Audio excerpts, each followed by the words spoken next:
What's up, everyone? I wanted to hop on this Aayden Gallagher story once again.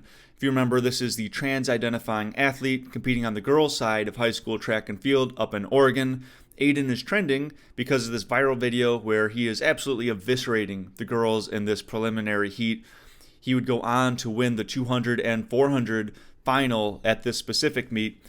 The reason it matters is this is a district meet where the top two finishers qualify for the state championship. And as we'll see, Aayden's participation is the reason that at least one girl will not qualify for state. To add a little bit more context for those who did not compete in high school track and field, there are a few different ways you can qualify for state.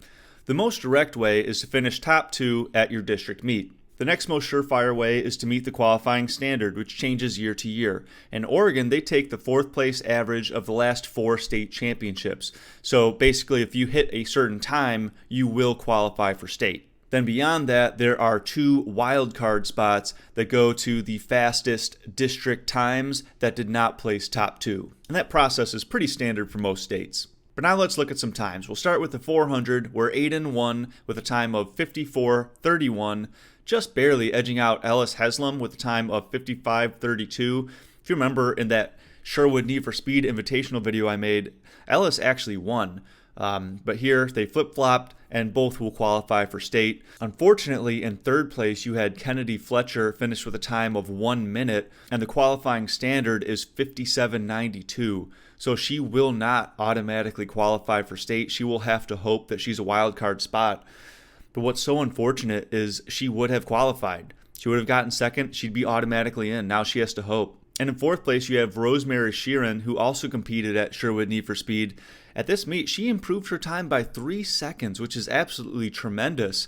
But in fourth place now, she would have been third, had a better chance of maybe getting that wild card spot. Now she's in fourth, reduces those odds, and it's pretty unlikely she'll get a spot, which is just really unfortunate. Interestingly enough, in the 200, Aayden defeated a girl who beat him at the Sherwood Need for Speed as well. Here, Aayden finished with a time of 23:77, and Astor Jones a time of 24:03. So both of them will qualify for state. And thankfully, third and fourth place do meet the qualifying time of 25:01.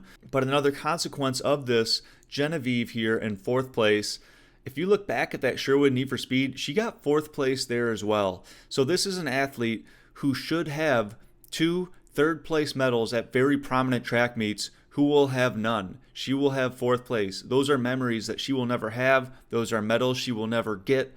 And it's just absolutely ridiculous. And beyond that, just to add a little bit of a personal testimonial here, I was one of these borderline athletes where I qualified for the state indoor track meet in pole vault by reaching the qualifying standard, and that was basically my Super Bowl. I got hurt in outdoor, so I didn't get to compete then, and I got a nice medal. It was a great memory, but I wasn't talented enough to be a serious college competitor, and a lot of these borderline, meeting the qualifying standard athletes, it's pretty unlikely they're going to compete in college. And so you are taking away the opportunities of these girls by letting Aayden compete with them. It's like saying at the guys division, this guy has failed a drug test, but he identifies as natural, and so we don't want to hurt his feelings. We're going to let him compete.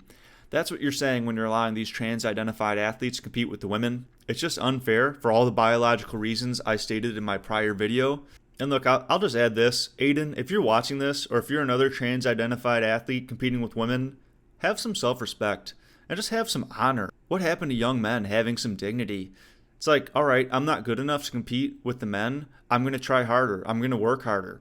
It's like these girls put in hundreds of hours on the track over the course of 3 or 4 years, and you have these cowardly school administrators saying, we don't want to hurt anyone's feelings, so we'll just make it a free-for-all, when we know it's unfair for so many different reasons. It's just so unfortunate, and I feel so bad for these girls. And we'll see what happens at the state track meet coming up in the middle of May. But my guess is Aayden will probably get a podium finish in either the 200, 400, or both. Take another opportunity from a deserving girl, and the world will go on, and those girls will not have the memories and the medals that they should have, which, like I said, just too bad.